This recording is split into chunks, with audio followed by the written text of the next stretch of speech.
बिहार में चुनाव चल रहे हैं, लेकिन इस बार राहुल गांधी ने एक ऐसा बयान दे दिया है जिससे राजनीति के गलियारों में हलचल तेज हो गई है।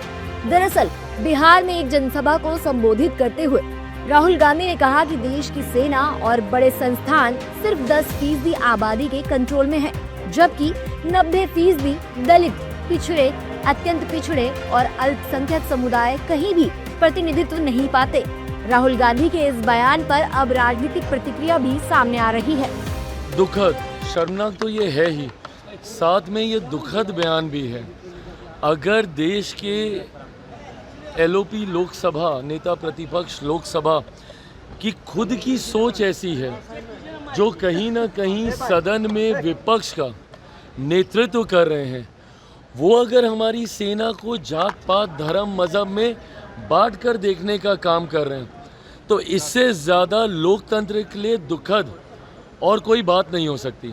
जैसा मैंने कहा कि ये बयान तो शर्मनाक है ही, मैं उसमें मैं जा ही नहीं रहा, पर सोचिए कितनी भावनाओं को आपने ठेस पहुंचाई होगी। राहुल जी, जब जब आपने सेना के काम पर या उनके शौर्य पर प्रश्न चिन्ह उठाया है, देश की जनता ने आपको मुंह तोड़ जवाब दिया। आप तो भारत की संस्कृति पर भी सवाल खड़ा करते हैं।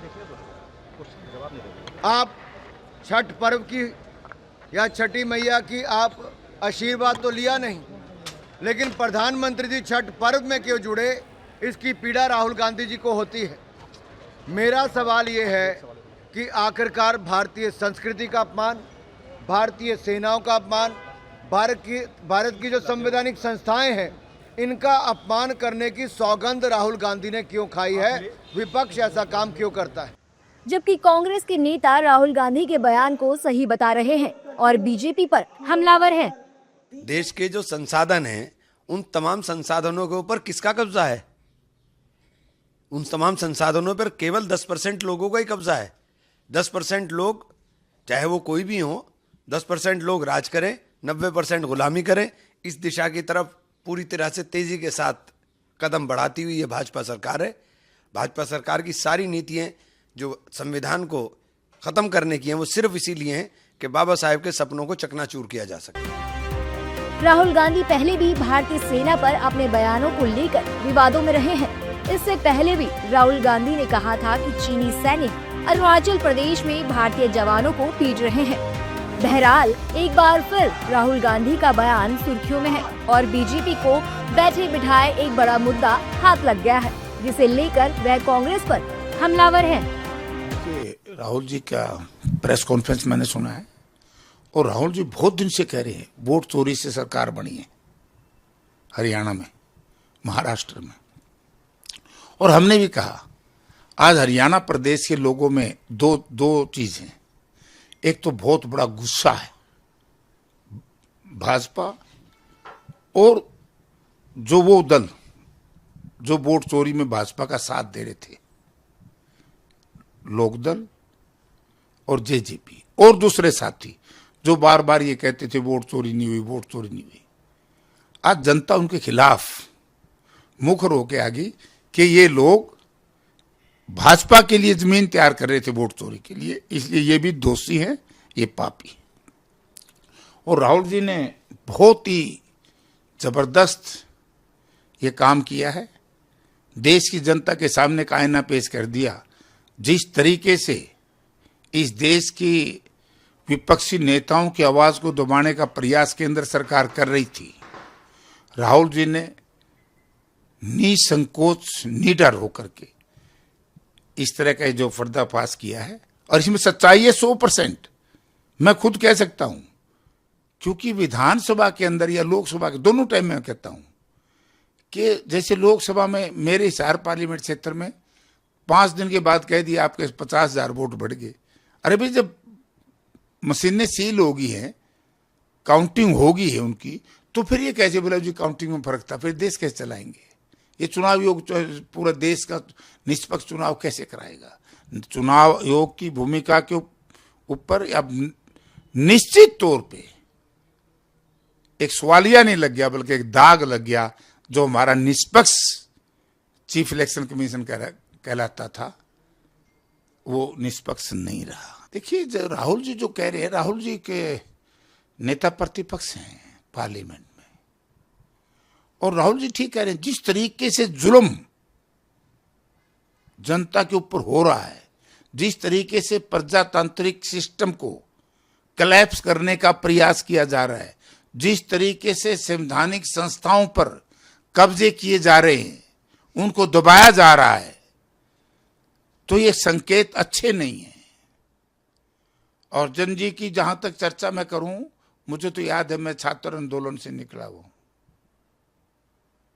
और पूरे देश में आप देखिए जितनी बार पूरी दुनिया में, पूरे देश में क्रांति आई है, आंदोलन हुए हैं, चाहे किसी देश की आजादी के लिए हुआ या कोई क्षेत्रवाद के लिए हुआ, किसी प्रकार का भी आंदोलन हुआ, तो उसमें नौजवानों ने बढ़ चढ़ करके हिस्सा लिया। अब भी भारतवर्ष का नौजवान बहुत ज्यादा मात्रा में बेरोजगार है, महंगाई से परेशान है, कानून व्यवस्था स्थिति चौपट हो चुकी है, रोजगार मिल नहीं रहा, तो क्या करेंगे? सरकार का इस तरफ कोई ध्यान नहीं है। आप ये देखिए बिहार के चुनाव को लेकर के, SIR को लेकर के जिस तरीके से 1 महीने तक पूरा इंडिया गठबंधन ये कहता रहा कि हम कुछ भी नहीं चाहते, हम सिंपल ये चाहते हैं SIR पे बहस करो। ऐसा तानाशाह रवैया केंद्र सरकार का कि बहस के लिए तैयार नहीं हुए। अब ये जो राहुल जी ने हरियाणा का खुलासा किया है, क्योंकि हमारे माथे के ऊपर एक कलंक कालिस पोतने का प्रयास किया बीजेपी के लोगों ने, JJP और लोकदल के लोगों ने, ये प्रचार करते रहे, कुछ और लोगों ने भी प्रचार किया कि हरियाणा की जनता कांग्रेस की सरकार बनाना चाहती थी, लेकिन कांग्रेस ने जानबूझ करके सरकार नहीं बनाई। वो बीजेपी के लिए काम कर रहे थे, चाहे कोई भी थे, उसकी भूमिका ग्राउंड तैयार कर रहे थे। और हम और जनता जिन्होंने वोट दिए, कह रहे यार वोट तो हमने कांग्रेस के उम्मीदवार को दिए हैं, ये हुआ क्या? लेकिन ऐसा इवेंट्स तैयार करते हैं बीजेपी के लोग, जनता को भ्रमित करने का प्रयास किया। और आज वो चीजें भी याद आई, राहुल जी ने जिस तरीके से दिखाया। हमारे प्रदेश के मुख्यमंत्री 2 दिन पहले कह दिए थे कि सारे बंदोबस्त हो गए हैं, सब चीजें तैयार होगी, मैं सरकार बनाऊंगा। तो ये चीजें सब सामने आ गई कि प्रदेश का जो कांग्रेस का नेतृत्व है, उसको बदनाम करने का जिन ताकतों ने षड्यंत्र रचा था, जिन लोगों ने षड्यंत्र रचा था, आज उनके खिलाफ, चुनाव आयोग के खिलाफ हरियाणा प्रदेश की सड़कों के ऊपर कैंडल मार्च निकल रहा है। ये संविधान तोड़ने वाली ताकत, ये प्रदेश विरोधी ताकत का सारा पर्दाफाश कर दिया। कहीं सारे गड़बड़ है। यानी कि आप ये देखिए कितनी कमजोर केंद्र की सरकार है। ट्रंप साहब कल परसों भी बोल रहे थे, कल अखबारों में छपा कि मैंने युद्ध विराम करवाया। भारत सरकार उसका जवाब नहीं दे पा रही। कहीं कहीं तो कमजोरी है, वरना क्या मतलब? एक तरफ स्वर्गीय श्रीमती इंदिरा गांधी थी, जिसने निक्सन साहब को यह कह दिया कि पीछे हटिए, आपका जंगी बेड़ा समुद्र में आ रहा है तो आने दो, हिंदुस्तान लड़ाई के लिए तैयार है। हमने एक देश के 2 देश बना दिए पाकिस्तान के, और ये सारा दिन पाकिस्तान को गाड़ी, लेकिन दोस्ती भी उन्हीं के साथ रख रहे हैं। मुझे समझ में नहीं आया इनकी पॉलिसी, इसीलिए देश में आज हालत ठीक नहीं है। देखिए लड़ाई तो लड़नी पड़ेगी और लड़नी चाहिए। जिस तरीके से जबरदस्ती वोटर का वोट काटने का प्रयास किया जा रहा है, अब देखो ना हरियाणा में क्या हुआ। पार्लियामेंट में लोगों के वोट, पार्लियामेंट के चुनाव में, और 4 महीने के बाद असेंबली में काट दिए। असेंबली में का जब चुनाव आया, ठीक तरीके से वोटर लिस्ट तैयार भी नहीं हो पाती 3 महीने में, कितने लाख वोट बढ़ा दिए। तो ये लड़ाई तो लड़नी पड़ेगी। ममता जी ठीक कह रही है, लड़ाई पूरे देश ने संगठित होकर के लड़नी चाहिए ऐसी ताकतों के खिलाफ जो प्रजातंत्र को मिटाना चाहती है।